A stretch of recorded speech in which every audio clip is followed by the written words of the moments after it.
मैं ऐश्वर्धन आप सभी का हार्दिक स्वागत करता हूं आपके अपने राजस्थान अड्डा 247 पर। रात हो चुकी है, ठंड लाग रही है, लेकिन फिर भी अपने को पढ़ना है ना। हम रुकेंगे नहीं तब तक जब तक हमारे लक्ष्य जो है वो पूरे नहीं हो जाते, है ना। तो आइए, और एग्जाम होने ही वाले हैं फरवरी के अंदर, तो लग करके इंडियन ज्योग्राफी के कुछ क्वेश्चन हल करते हैं, और इन्हीं में से हमको क्वेश्चन दिख भी जाएंगे टेस्ट पेपर के अंदर, है ना, 100%। चलें भाई, तो आइए और हल कीजिए मेरे साथ प्रश्नों की श्रृंखला को। पूरी ताकत से लग जाओ भाई, है ना। अपने गुदड़े उर्दी इकट्ठे कर लो और पढ़ना शुरू। चलें, आइए, हिम्मत है मर्दा तो मदद है खुदा। बैतूल का पठार स्थित है, आंसर दें। विंध्य श्रेणी के पूर्व में, छोटे नागपुर के पठार के उत्तर में, दंडकारण्य के पश्चिम में, सतपुड़ा के दक्षिण में। उत्तर देवें, उत्तर देवें, उत्तर बताए भाई। बैतूल का पठार, बैतूल का पठार स्थित, आंसर दें लग करके। तो बैतूल का पठार कहाँ स्थित है? अगर हम बात कर लें बैतूल के पठार की,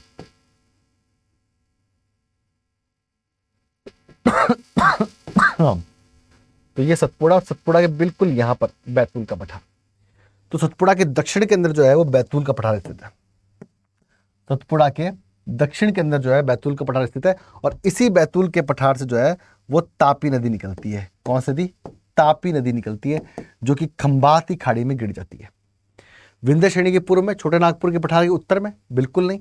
दंडकारण्य के पश्चिम में, बिल्कुल नहीं। सतपुड़ा के दक्षिण में, जहां से क्या निकलती है? तापी नदी निकलती है। नेक्स्ट क्वेश्चन, गाविलगढ़ की पहाड़ियां स्थित हैं, आंसर में।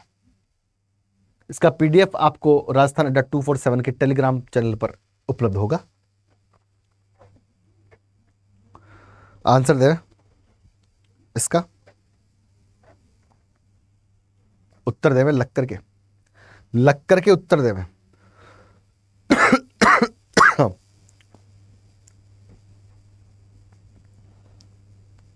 उत्तर देवे इस प्रश्न का कि गाविलगढ़ की पहाड़ियां स्थित है महाराष्ट्र, छत्तीसगढ़, गुजरात और मध्य प्रदेश। देखो एक बच्चों, एक बात ध्यान से सुनना कि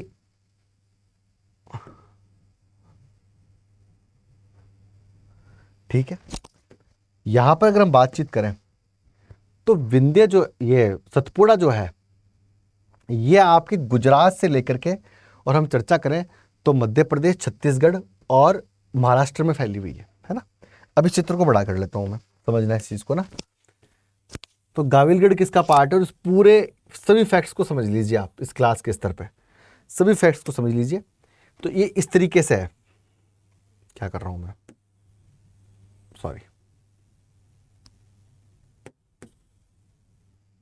ये इस तरीके से है,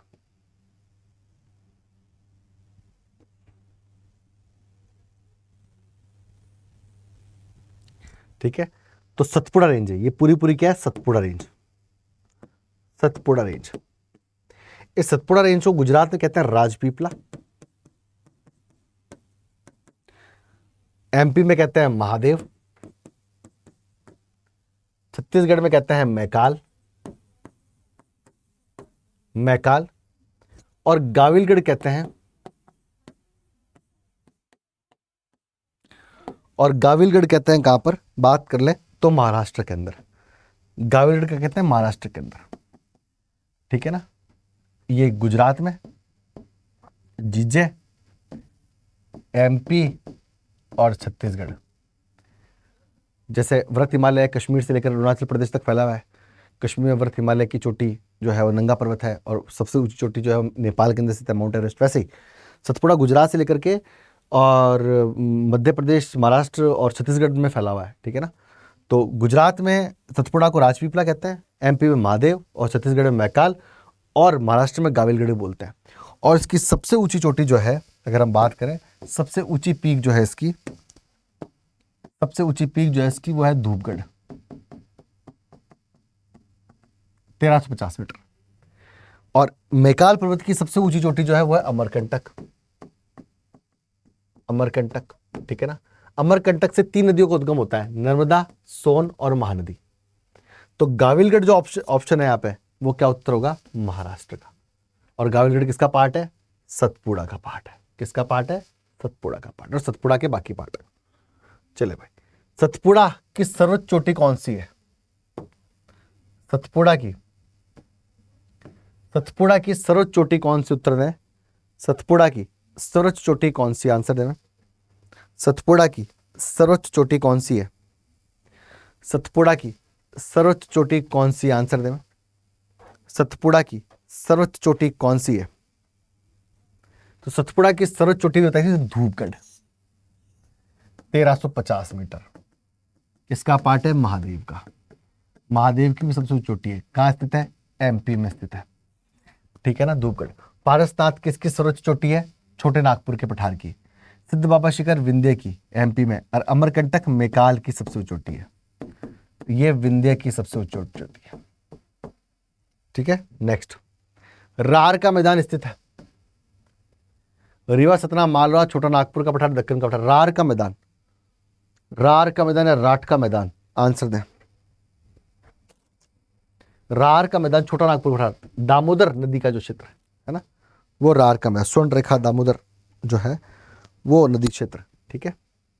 रीवा, सतना एमपी, दक्कन का पठार दक्कनी क्षेत्र, दक्षिण आपके महाराष्ट्र, कर्नाटक, कुछ तेलंगाना का पार्ट। मालवा का पठार आपके एमपी।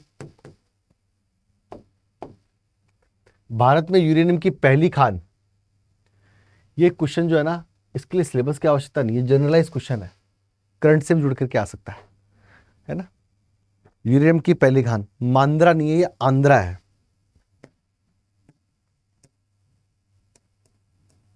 आंध्रा, झारखंड, राजस्थान, तेलंगाना, राजस्थान।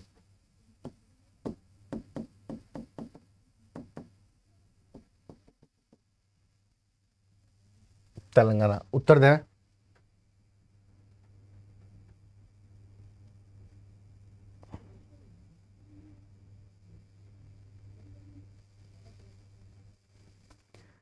उत्तर दें इस प्रश्न का लग करके। क्या होगा आंसर?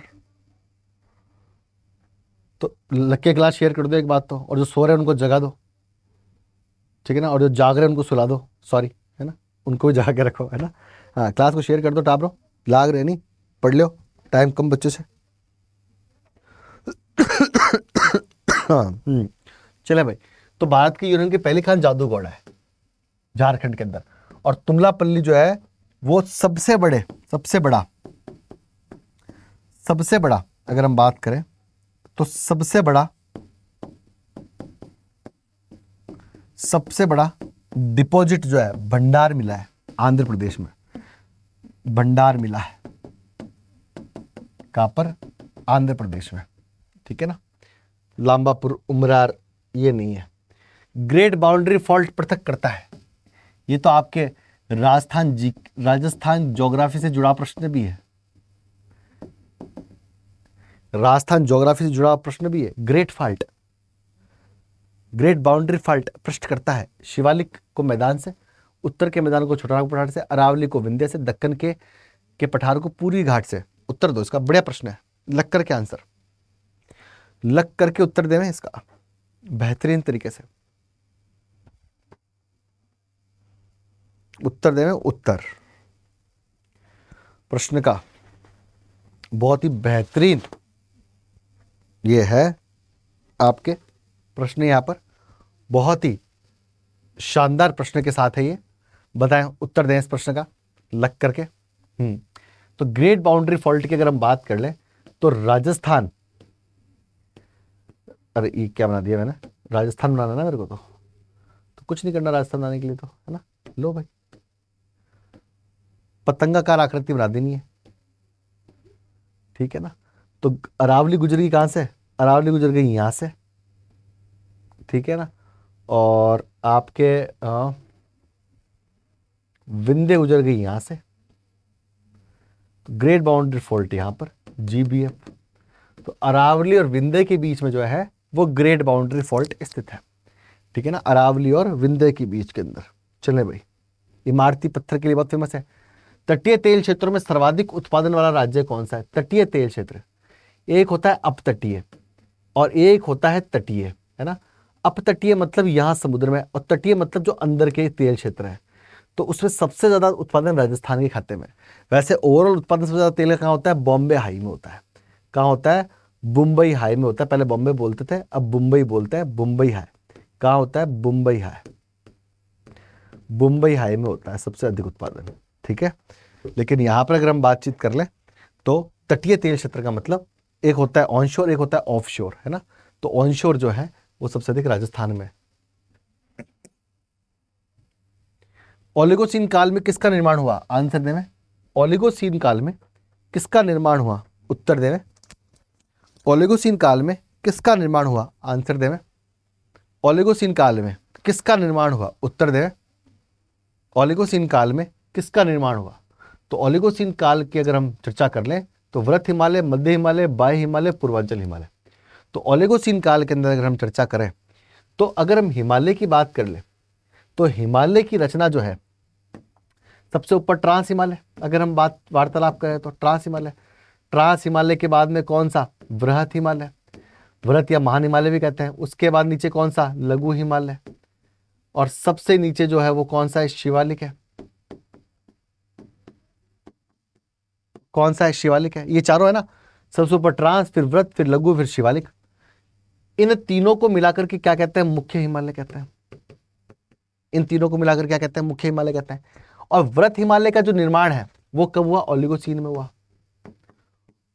ओलिगोसीन में कब हुआ? ओलिगोसीन के अंदर हुआ निर्माण, है ना। कब हुआ? ओलिगोसीन में। इसका मायोसीन में, इसका प्लायोसीन में। तो सबसे पुराना जो है वो वृत हिमालय है ओलिगोसीन में। सबसे नया जो है वो बाह्य हिमालय। शिवालिक को क्या कहते हैं?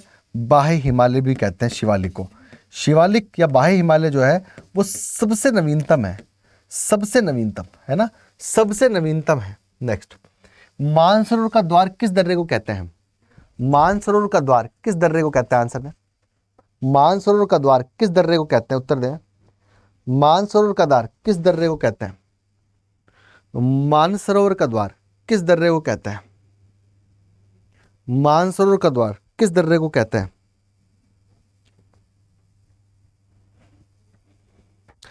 मानसरोवर का द्वार किस दर्रे को कहते हैं? तो अगर यहां अगर हम बात करें तो लिपुलेख जो है वो मानसरोवर का द्वार कहलाता है। चलो और दर्रों की बात करते हैं। हो सकता है कि आपको वहां पे सीधा सीधा प्रश्न मिल जाए दर्रों के रूप में, है ना। तो चांगला, खारदुंगला, खारदुंगला, चांगला, खारदुंगला, और कौन सा? जोजिला,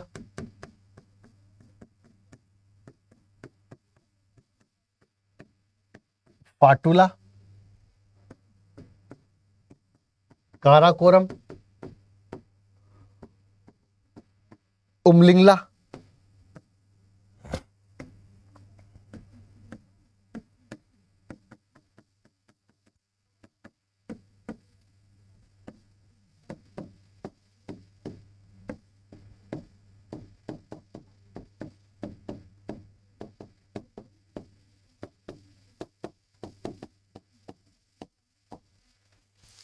दुनिया का सबसे ऊंचा मोटरेबल रोड 19,300 उमलिंगला, पूरी लद्दाख, दमचौक कनेक्ट करता है। दमचौक से सिंधु नदी अंदर आती है ना।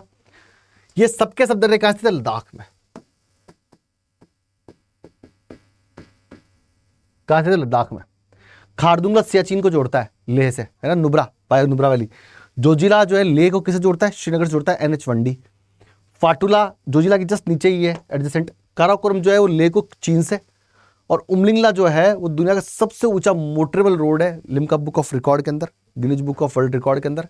वहाँ पे आपको फ्लेवर्ड ऑक्सीजन भी मिलती है। आप जाएं तो कभी छोटा सा एक ये स्पॉट पर जहाँ पर ये हाईएस्ट पीक है, यहाँ पे हाईएस्ट इसकी ऊंचाई है इस रोड की, वहाँ पर BRO बॉर्डर रोड ऑर्गेनाइजेशन की तरफ से एक छोटा सा रेस्टोरेंट भी है। रेस्टोरेंट के साथ साथ वहाँ पर फ्लेवर्ड ऑक्सीजन का भी आपको लुत्फ उठाने को मिलता है ना। तो एक अच्छी चीज़ है। अब बात करते हैं शिपकिला की। इसका उत्तर लिपुलेख है। इस भरोसे में आपको थोड़े दर्रे भी करवा दूंगा। अब शिपकिला है। शिपकिला कहाँ स्थित है? हिमाचल प्रदेश में। तो शिपकिला के अलावा कौन कौन से दर्रे हैं हिमाचल प्रदेश में? तो रोहतांग पास, रोहतांग पास। अब रोहतांग पास जो है वहां पर अटल टनल, अटल टनल। इसके अलावा बराला चाला,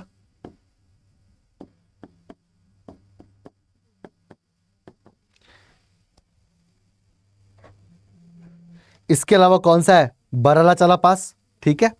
तो बरालाचाला पास जो है वो भी कहाँ स्थित है, आपके हिमाचल प्रदेश के अंदर, ठीक है। तो शिपकिला, और शिपकिला से याद रखना सतलुज नदी प्रवेश करती है भारत में, सतलुज नदी प्रवेश करती है, ठीक है। तो रोहतांग, बरालाचाला और शिपकिला ये हिमाचल प्रदेश में, एचपी में।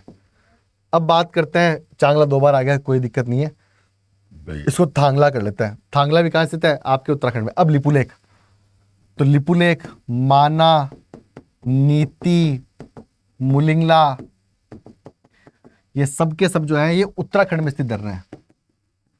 और मानसरोवर का द्वार इसलिए कहते हैं इसको क्योंकि मानसरोवर यात्रा जो है, कैलाश मानसरोवर की यात्रा, वो यहीं से निकलती है। आगे बढ़े, चले भाई नेक्स्ट। तो इस प्रश्न में आपका रिवीजन भी हो गया। सर्वाधिक हिमनद है, सर्वाधिक हिमनद सबसे पहले कश्मीर हिमालय ना। तो कश्मीर हिमालय जो है वो 2 नदियों के बीच में। देखो जब इस तरह से हिमालय का विभाजन आया ना, तो वो नदियों के आधार पर किया गया है। किस आधार पर किया गया है, नदियों के आधार पर किया गया है। और नदियों के आधार की बात करें तो कश्मीर हिमालय सिंधु व सतलज के मध्य है ना। एक तो अपन पढ़ते हिमालय का विस्तार ट्रांस हिमालय, वृत हिमालय, महान हिमालय, लघु मध्य हिमालय या शिवालिक या बाह्य हिमालय के रूप में। वो हिमालय का भौतिक विस्तार और भौतिक विभाजन है।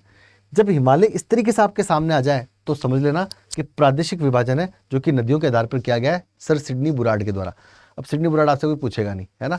तो ये प्रादेशिक विभाजन है। कुमाऊं हिमालय, नेपाल हिमालय ऐसा आ जाए, कभी आ जाए लघु हिमालय, ट्रांस हिमालय, तो शिवालिक हिमालय, तो ये हिमालय का भौतिक वो है विभाजन और ये प्रादेशिक विभाजन है। अब कुमाऊं हिमालय की बात कर ले तो सतलज और काली के मध्य, नेपाल हिमालय काली और तिस्ता के मध्य, और असम हिमालय तिस्ता और ब्रह्मपुत्र के मध्य,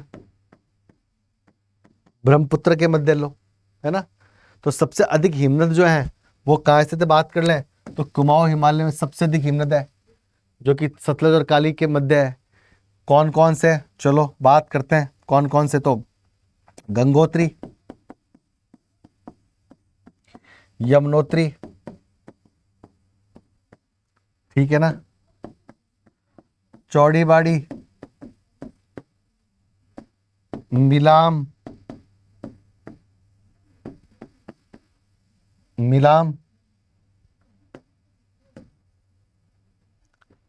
सतोपंथ,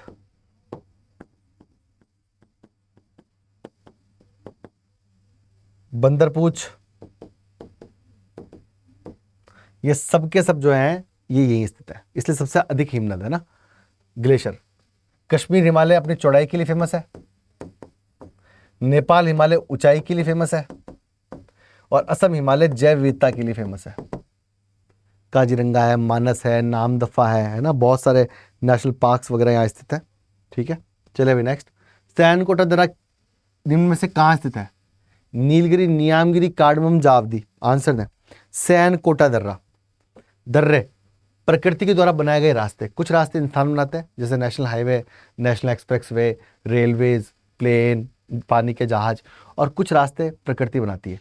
और ये रास्ते से ही पहले के जो एक कहते हैं ना पहले का जमाना है ना, आज से बहुत समय पहले जब परिवहन के साधन इतने सशक्त नहीं थे, इतनी टेक्नोलॉजी थी नहीं, तो इन्हीं दर्रों के माध्यम से एक शहर से दूसरे शहर आना जाना किया जाता था, है ना।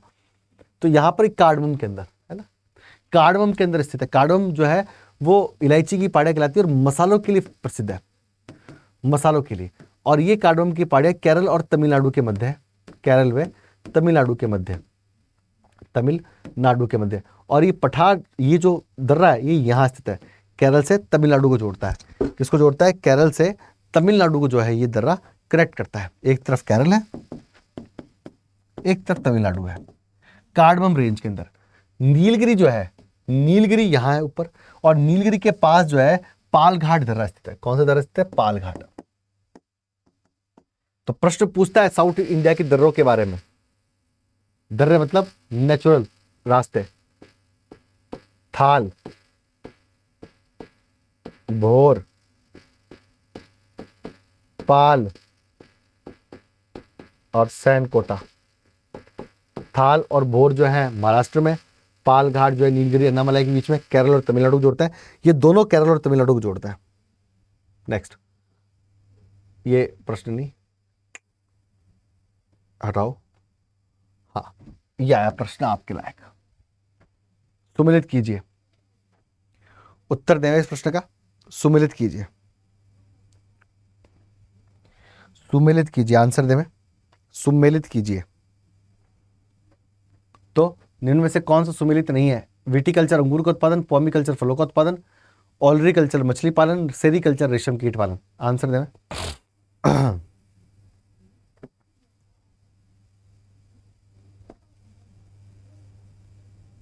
उत्तर दें उत्तर।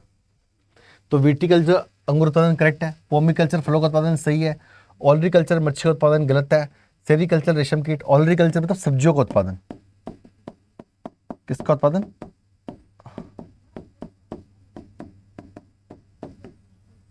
सब्जियों का उत्पादन। और सेरिकल्चर जो है ना, सही है। और मछली पालन का मतलब पीसी कल्चर, पीसी कल्चर। याद रखना, इस तरह क्वेश्चन पूछते और आपसे तो बिल्कुल पूछेंगे। शहद उत्पादन संबंधित है, गुलाबी क्रांति, रजत क्रांति, सुनहरी क्रांति, बादामी क्रांति। बताएं, झींगा मछली वगैरह ये बादामी क्रांति, मसाला उत्पादन रजत क्रांति, बताओ कौन सी है? आंसर तो फटाफट लग करके उत्तर दें, जब पानी पूरी पी लूं मैं, उत्तर दें इस प्रश्न का लग करके।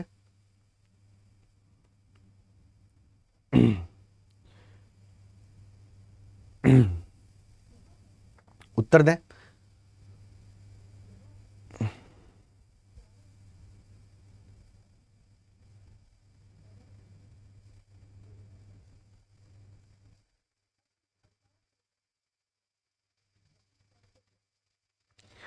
ठीक है, तो सुनहरी क्रांति है ना, गुलाबी झींगा, रजत अंडा, बादामी मसाले, गुलाबी झींगा मछली और मांस वगैरह, मतलब जो सी फूड होता है। तो यहाँ पर सुनहरी क्रांति, शहद उत्पादन संबंधित कौन है? सुनहरी क्रांति जो है वो शहद उत्पादन से संबंधित है। ठीक है ना। तो अगर हम बात करें शहद उत्पादन से संबंधित क्रांति के बारे में,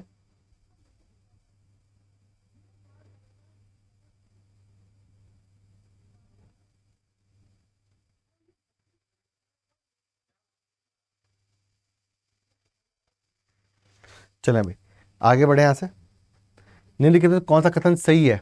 ये आपके हैं, ये कुछ क्वेश्चन शायद उससे टाइपिस्ट से, चले भाई कोई बात नहीं, आ जाते हैं, गड़बड़ हो जाता है।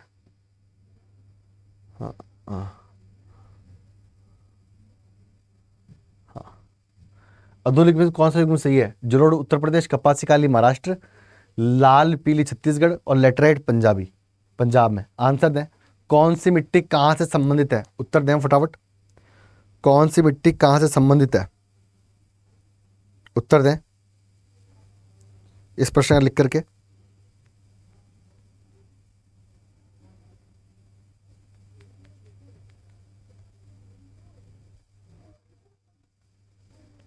चलो भाई, तो यहां पर बात कर ले, लेटराइट जो है वो पंजाब है ना, लेटराइट मिट्टी पंजाब में पाती है। लेटराइट मिट्टी पहाड़ी क्षेत्र, पश्चिमी घाट, पूर्वी घाट, इन क्षेत्रों में, अपने दार्जिलिंग की तरफ, मेघालय, मिजोरम की तरफ पाई जाती है ना।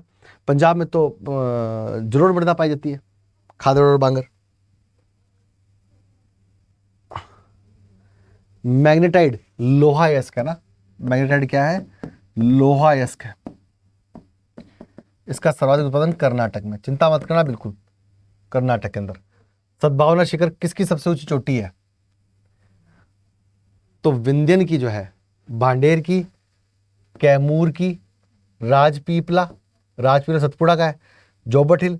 तो विंध्यन की सबसे ऊंची चोटी है, विंध्यन श्रृंखला की, एमपी। निम्नलिखित में से विचार कीजिए, यह प्रश्न आपसे जुड़ा हुआ। नीम उष्णकटिबंधीय कांटेदार, सागवान उष्णकटिबंधीय पर्णपाती ना, पर्णपाती कर लो, पर्णपाती, उष्णकटिबंधीय पर्णपाती, सागवान उष्णकटिबंधीय सदाबहार, रोजवुड उष्णकटिबंधीय पर्णपाती। बताएं कौन सा सुमेलित है? अच्छा प्रश्न है, वनस्पति को लेकर के। आजकल एनवायरनमेंट को लेकर के वैसे ही जनसंख्या बहुत ज़्यादा जो है वो एक्टिव है, तो सरकारें भी एक्टिव हैं, तो प्रश्न पूछे जाते हैं, और आपके है भी ये टॉपिक है ना, वन्य जीव वगैरह। तो सुमेलित है ना, ये सुमेलित है, सही है। सागवान सदाबहार, सागवान सदाबहार नहीं है, पर्णपाती वनस्पति है। रोजवुड उष्णकटिबंधीय पर्णपाती, गलत। तो केवल और केवल एक ही क्या है यहाँ पर, सुमेलित है। नेक्स्ट, पूर्वी घाट निम्नलिखित में से किन भारतीय राज्यों में विस्तारित है? पूर्वी घाट, पूर्वी घाट है ना, दो घाट है, पूर्वी और पश्चिमी। ये पश्चिमी घाट, ये पूर्वी घाट, दोनों क्या मिलते हैं? नीलगिरी पर। दोनों नीलगिरी पर आकर के मिलते हैं। कहाँ के मिलते हैं? नीलगिरी पर आकर के मिलते हैं। दोनों दोनों ही नीलगिरी पर आकर के मिलते हैं, याद रखें, दोनों ही नीलगिरी पर आकर के मिलते हैं। आंसर दें इसका।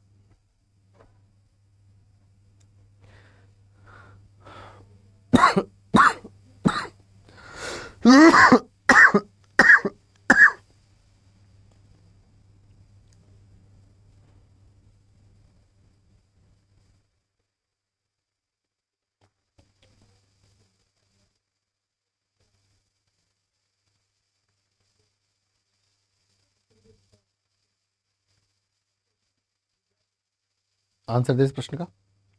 तो यहां पर देखो, पश्चिम बंगाल नहीं है, तेलंगाना, आंध्र प्रदेश, उड़ीसा, 2, 3 और 4।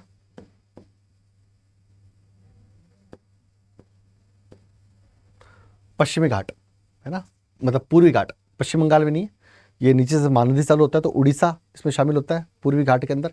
आंध्र प्रदेश, तेलंगाना का छोटा सा पार्ट, एंड देन तमिलनाडु, और नीलगिरी पे आके ये मिल जाता है।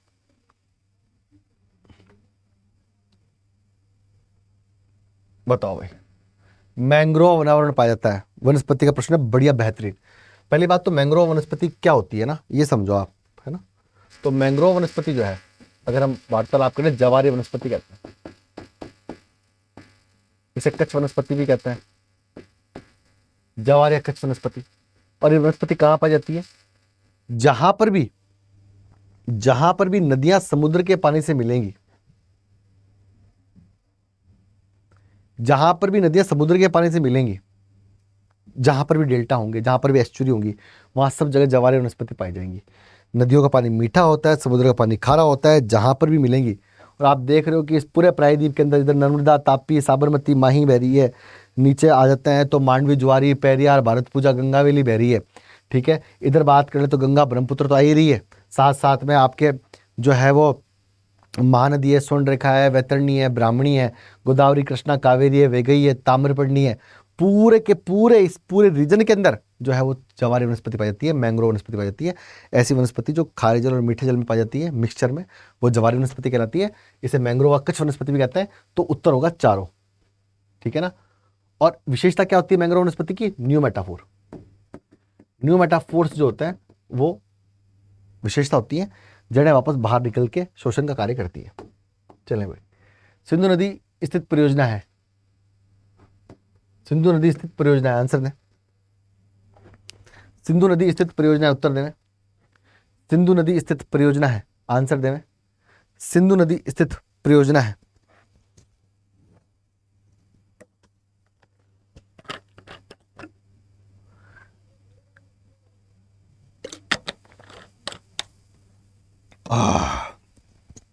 सिंधु नदी स्थित परियोजना है तो निम्मो बज्को परियोजना, ठीक है ना, वो सिंधु नदी पर स्थित है। कापलोंग की बात कर ले तो अंडमान निकोबार पर, बगलिहार की बात कर ले तो बगलिहार, सलाल, है ना, ये चिनाब पे स्थित है। चुटक परियोजना सुरु नदी पर स्थित है। तो ये जो है निमो बज्को सिंधु नदी पर। नेक्स्ट, थिन बांध किस नदी पर स्थित है? थिन बांध किस नदी पर स्थित है? रामगंगा, रावी, कोसी, तिस्ता। तो थिन बांध जो है रणजीत सागर, रावी नदी पर स्थित है, रावी नदी पर स्थित है, याद रखना। पेरियार नदी पर स्थित परियोजना है, आंसर देवे। पेरियार नदी पर स्थित परियोजना है, उत्तर देवे। पेरियार नदी पर स्थित परियोजना है, पेरियार नदी पर स्थित परियोजना है, पेरियार नदी पर स्थित परियोजना है, उत्तर देवे। तो माता टीला बेतवा पर है। अलमट्टी, ये अलमट्टी लिखा हुआ है ना, क्या लिखा है इससे? अलमट्टी, अलमट्टी। इडुक्की शिव समुद्रम, उत्तर देवे।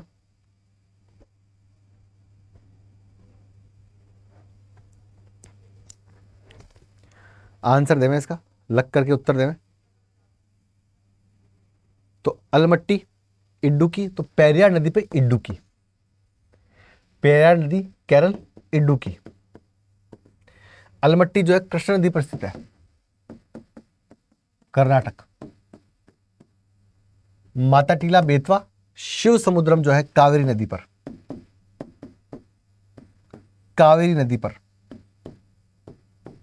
कर्नाटक। और मैटूर बांध भी कावेरी नदी पर, तमिलनाडु। तो इडुक्की परियोजना जो है अगर हम बात करें तो पेरियार नदी पर स्थित परियोजना है इडुक्की।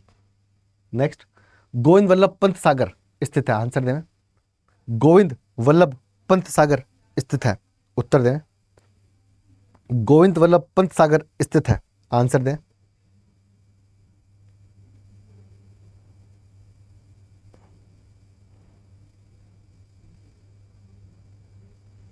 आंसर दें लग करके। तो गोविंद वल्लभ पंत जो सागर है वो रिहंद नदी पर, सोन की सहायक नदी है रिहंद नदी। किशन गंगा नदी जो है वो किसकी सहायक नदी है? झेलम की सहायक नदी है। किसकी है? झेलम की सहायक नदी है, ठीक है ना। गोदावरी में पोलावरम परियोजना। तो सोन नदी की सहायक नदी कौन सी? रिहंद। और रिहंद पे क्या है? Govind Vallabh Pant, UP MP border, ठीक है ना। चले भाई। और गोविंद वल्लभ पंत वही थे जिन्होंने साइमन कमीशन का विरोध किया उन्होंने लखनऊ में, और लाठियां आई पुलिस की। बड़े नेता थे कांग्रेस के। फरक्का बैराज किस नदी पर स्थित है? आंसर दें। फरक्का बैराज किस नदी पर स्थित है? उत्तर दें।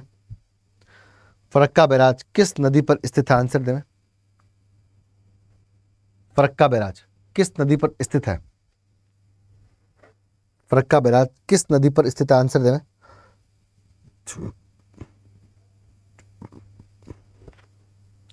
फरक्का बैराज स्थित है, उत्तर दें।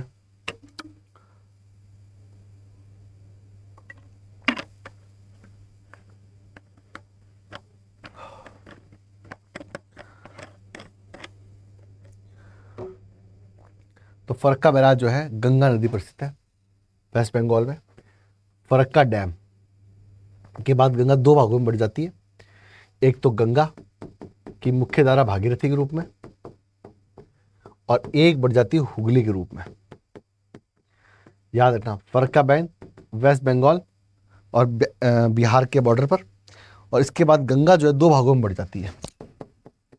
जो गंगा देवप्रयाग में एक हुई थी भागीरथी अलकनंदा के रूप में और गंगा कहलाई, वही गंगा फरक्का डैम पर आके दो भागों में बटेगी। एक तो गंगा भागीरथी जो कि कहाँ चल जाएगी? वेस्ट बंगाल में, जो कि चल जाएगी बांग्लादेश में, और पद्मा कहलाएगी, और इसकी एक वितरिका हुगली। तो गंगा की वितरिका, एकमात्र वितरिका क्या है? हुगली जो है गंगा की वितरिका, याद रखना। क्या है? गंगा की वितरिका है। और हुगली की सहायक नदी कौन सी है? दामोदर, ये सहायक नदी है। जबकि हुगली क्या है? वितरिका है। हुगली किनारे क्या है? हल्दिया और कलकत्ता बसा हुआ है ना। चले भाई आगे बढ़े। जवाहर सागर बांध स्थित है, क्या बात है, इसका उत्तर दो लिख करके। जवाहर सागर बांध स्थित, आंसर दें फटाफट। जवाहर सागर बांध स्थित, उत्तर दें। जवाहर सागर बांध स्थित, आंसर दें लग करके, उत्तर दें फटाफट। जवाहर सागर बांध स्थित है,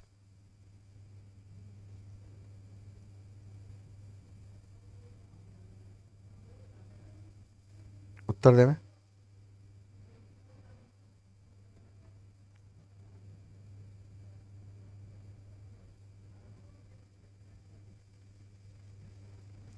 हे भगवान, बताओ। राजस्थान, कोटा बूंदी। भारत के द्वीप समूह के संदर्भ में कथनों पर विचार कीजिए। अब इस समय आते थे, आवाज थोड़ी दबने लगती है ऐसे ना, गिल्ट करती है आवाज ऐसे। गिल्ट मतलब कहते हैं ना, ग्लिच करती है आवाज। क्या एक शब्द होता है ना, कौन सा टेक्निकल ग्लिच क्या कहते हैं, है ना, कमजोर पड़ती है, धक्का लगता है आवाज के रात्रि के टाइम। चले उत्तर दे इस प्रश्न का लग करके।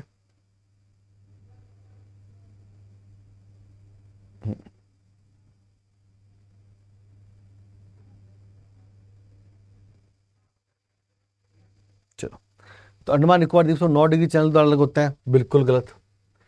लक्षद्वीप समग्र द्वीप समूह प्रवाल निक्षेपों से निर्मित है, करेक्ट। तो केवल 2 सही है। 9 से अलग नहीं होता, 10 डिग्री चैनल से अलग होता है। किससे होता है? 10 डिग्री चैनल से। अंडमान ऊपर, निकोबार नीचे, 10 डिग्री चैनल से। कितने? 10 डिग्री चैनल से अलग होता है। अंडमान निकोबार की सबसे ऊंची चोटी कौन सी है? आंसर दो, बढ़िया क्वेश्चन है। अंडमान निकोबार की सबसे ऊंची चोटी कौन सी है? आंसर दें। अंडमान निकोबार की सबसे ऊंची चोटी कौन सी है? उत्तर दें। अंडमान निकोबार की सबसे ऊंची चोटी कौन सी है? Answer it. अंडमान निकोबार की सबसे ऊंची चोटी कौन सी है? अंडमान निकोबार की सबसे ऊंची चोटी कौन सी है? उत्तर दें। सबसे ऊंची चोटी कौन सी है? आंसर दें। तो सबसे ऊंची चोटी है सैंडल पीक, है ना, 738 मीटर, उत्तरी अंडमान में स्थित है। उत्तरी अंडमान में स्थित है। माउंट डियोवेली मध्य अंडमान में। ब्लू माउंटेन आपके मिजोरम, मिजोलुजाई में। ब्लैक माउंटेन आपके भूटान के अंदर, है ना। तो सैंडल पीक, कल्याण शिखर, नेताजी सुभाष चंद्र बोस द्वीप स्थित है। आंसर दें। नेताजी सुभाष चंद्र बोस द्वीप स्थित है। उत्तर दें। नेताजी सुभाष चंद्र बोस द्वीप स्थित है। आंसर दें। नेताजी सुभाष चंद्र बोस द्वीप स्थित है। तो ये कहाँ स्थित है? ये दक्षिण अंडमान के अंदर, है ना। नेताजी सुभाष चंद्र बोस स्वराज द्वीप, एक तो ये, एक स्वराज द्वीप, शहीद द्वीप, ये सब कहाँ स्थित है? दक्षिण अंडमान के अंदर, है ना। रोस, नील और हेवेलॉक के ये 3 नाम निकाले गए। प्रवाल भित्तीय द्वीप है। आंसर दें। प्रवाल भित्तीय द्वीप है। उत्तर दें। प्रवाल भित्तीय द्वीप है। उत्तर दें। प्रवाल भित्तीय द्वीप है। तो लक्षद्वीप जो है प्रवाल भित्तीय द्वीप है ना, लक्षद्वीप, है ना, प्रवाल भित्तीय द्वीप है। लक्षद्वीप प्रवाल भित्तीय द्वीप है। प्रवाल भित्तीय तो मूंगे की चट्टान है, मूंगा चट्टान जो है वो प्रवाल होती है ना, प्रवाल। और अंडमान की बात कर लें अगर अपन, तो अंडमान एक ज्वालामुखी और प्लेट विवर्तनिका द्वीप है। क्या है? प्लेट विवर्तनिका द्वीप है। अंडमान में म्यांमार को अलग करता है। अंडमान को म्यांमार से अलग करता है। आंसर दें। अंडमान को म्यांमार से अलग करता है। उत्तर दें। अंडमान को म्यांमार से अलग करता है। आंसर दें। अंडमान को म्यांमार से अलग करता है। उत्तर दें।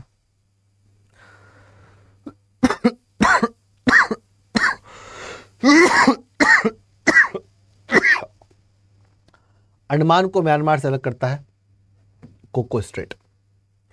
अंडमान को म्यांमार से अलग कौन करता है? कोको स्ट्रेट जो है अंडमान को म्यांमार से अलग करता है। कैसे सर? देखो, उत्तरी अंडमान, मध्य अंडमान, दक्षिण अंडमान और लघु अंडमान। दक्षिण अंडमान में राजधानी है ग्रेट निकोबार, है ना, याद रखना। इसके ऊपर है म्यांमार। यहां पर म्यांमार का द्वीप है कोको। जैसे अंडमान निकोबार भारत के ना, वैसे म्यांमार कोको। तो कोको द्वीप और इसके बीच में जो रास्ता निकल रहा है, ऊपर या लैंडफॉल द्वीप भी है, तो इस मार्ग को कोको स्ट्रेट कहते हैं, है ना। तो कोको स्ट्रेट जो है यहां पर है, तो म्यांमार ऊपर और भारत नीचे। तो भारत को म्यांमार से अलग करता है, यूं कह सकते हैं, या फिर यूं कह सकते हैं कि म्यांमार के कोको द्वीप को उत्तरी अंडमान से अलग करता है। ठीक है। ग्रेट चैनल आपके ग्रेट निकोबार से गुजर रहा है, इसे 6 डिग्री चैनल भी कहते हैं। ये भारत को इंडोनेशिया या जावा सुमात्रा से अलग करता है। 8 डिग्री चैनल जो है ये M2M है, मिनिकॉय को मालदीव से अलग करता है लक्षद्वीप में। डेक्कन दर्रा है, ये दक्षिण अंडमान को लघु अंडमान से अलग करने वाला है ना, डेक्कन दर्रा। ठीक है, चले भाई। उत्तरी सरकार तट स्थित, आंसर देवें। उत्तरी सरकार तट स्थित, उत्तर देवें। उत्तरी सरकार तट स्थित, आंसर देवें। उत्तरी सरकार तट स्थित, उत्तर देवें। उत्तरी सरकार तट स्थित है, तो उत्तरी सरकार तट जो है आपके वो उड़ीसा में स्थित है, याद रखना ना। उत्तरी सरकार तट, तटों की बात कर लेता हूं, रट लो मेरे साथ में। दमन से लेकर के गोवा तक कोंकण तट, गोवा से लेके मैंगलोर तक कैनरा तट, मैंगलोर से लेके कन्याकुमारी तक मालाबार तट। ठीक है। उड़ीसा, और उड़ीसा का तट क्या कहलाएगा? कलिंग तट कहलाएगा, या उत्तरी सरकार तट कहलाएगा, या इसे उत्कल तट भी बोलेंगे। और ये जो है आंध्र प्रदेश और तमिलनाडु, TN+AP कोरोमंडल।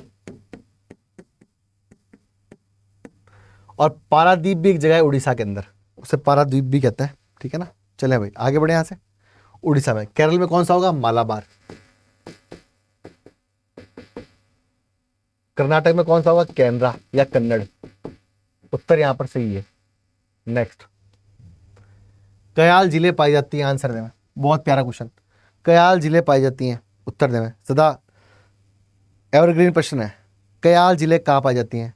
तो कयाल जिले जो है वो मालाबार तट पर पाई जाती है, केरल के अंदर, है ना। कयाल का मतलब क्या होता है? लेगून झीलें। लेगून झीलों को केरल के अंदर क्या बोलते हैं? कयाल बोलते हैं। कयाल का मतलब क्या है? आपको पता है कि तटरेखा कटी फटी होती है ना, तो समुद्र का पानी अंदर तो आ जाता है लेकिन वापस बाहर नहीं जा पाता, तटबंध की वजह से। एक चट्टान आ गई, मिट्टी आ गई, तो वो क्या बन जाती है? कयाल झील बन जाती है। ठीक है ना। लेगून झील बन जाती है। और लेगून झील जो है उसे केरल में कयाल बोलते हैं। क्या बोलते हैं? केरल में कयाल बोलते हैं। भारत की सबसे बड़ी लेगून झील कौन सी है? चिल्का झील है। कहां स्थित है? उड़ीसा में स्थित है। और यहां पर केरल में कौन कौन सी लेगून झील है? अष्टमुड़ी, अष्टमुड़ी, पूनामदा और बेमनाद। बेमनाद में द्वीप स्थित है, वेलिंगटन, जहां से भारत का सबसे छोटा हाईवे गुजर रहा है, याद रखना। काठियावाड़ तट गुजरात में, कैनरा तट जो है आपका केरल में, और कोंकण तट आपको कैनरा तट आपका कर्नाटक में। अब मैं हैंग होने लग गया भाई। और कोंकण तट दमन से लेकर गोवा तक, है ना। तो आज की क्लास जो है हम यहीं समाप्त करेंगे। कल और प्रश्नों के साथ उपस्थित होंगे, और संडे को महामैराथन आ रहा हूँ, कम से कम 250-300 क्वेश्चन 3 घंटे में करवा दूंगा। आपका सिलेबस क्योंकि 20% ही है, तो 20% क्वेश्चन जो है वो होंगे आपके इंडिया के, और 80% क्वेश्चन होंगे राजस्थान के, है ना। संपूर्ण मैराथन होगा, उसमें जुड़े। और साथ के अंदर एक बात और सुन ले, काम की बात है, और ये बहुत ही इंपॉर्टेंट खबर है आप लोगों के लिए, कि अभी बहुत महत्वपूर्ण जो है आपके लिए ऑफर चल रहा है। और ये महत्वपूर्ण ऑफर जो है ये है महापैक। और ये महापैक जो है यह है 2999 का। और इस महापैक पे यदि आप Y714 कोड लगाएंगे तो छूट मिलेगी। अब है क्या खास? डबल वैलिडिटी, 2 साल के लिए। 2 दिन का ही ऑफर है, कल खत्म हो जाएगा, आज ले लो। 2 साल, अब तक जो भी एग्जाम की क्लासेस हैं इसमें वो तो मिलेंगी मिलेंगी, साथ में आने वाले अगले 2 साल में जो भी एग्जाम आ रहे हैं उनके लाइव क्लासें, उनके लाइव सेशंस, वो सब आपको मिलेंगे। रिकॉर्डेड नहीं, लाइव सेशन। अब जो हो चुके हैं उनके रिकॉर्डेड है, अब जो आएंगे उनके लाइव सेशन आपको मिलेंगे। अभी अभ्यास बैच चल रहा है, पराक्रम बैच का क्रैश कोर्स चल रहा है, ज्वाइन कर लो। संजीवनी बूटी है ये, है ना। 2 साल के लिए चिंता मुक्त हो जाओ, आराम से बैठ करके पढ़ो और अपनी नौकरी को प्राप्त कर लो। ठीक है। और एक कोड नहीं, ये सफलता की कुंजी है, अलादीन का चिराग है ना। इधर उधर डोलने से अच्छा है एक कोर्स लो जिसमें सभी कोर्सेज आ जाएं, PSI, lab assistant, AI, junior accountant, LDC high court, LDC RS MSSB, सभी प्रकार के कोर्सेज आपको इसमें उपलब्ध है। तो कोर्स कोड लगाएं Y714। ये अलादीन का चिराग है, बता रहा हूं मैं आपको, है ना। और ये आपको सफल कर देगा। तो Y714 कोड लगाएं। टेस्ट सीरीज खरीदनी है अगर आपको, है ना, तो टेस्ट सीरीज के लिए Y714 और S कोड लगाएं, टेस्ट सीरीज। और टेस्ट सीरीज करत करत अभ्यास के जड़मती हो सुजान। लेकिन डबल वैलिडिटी 2 साल तक आने वाले सभी एग्जाम, चिंता मुक्त हो जाओगे आप, सब कुछ मिलेगा, PDF, ई-बुक, टेस्ट, सब ले लो। Y714, भरोसा रखो, जीत हमारी होगी। तो शुभ रात्रि बच्चों, मेरे प्यारे प्यारे से लाडे सरो, आराम सो जाओ, है नहीं। और कल फिर सुबह पूरी ताकत उठिया और तैयारी पर लाग जाया। हमारी शुभकामनाएं आपने और हमारा पूरा आशीर्वाद। धन्यवाद, धन्यवाद।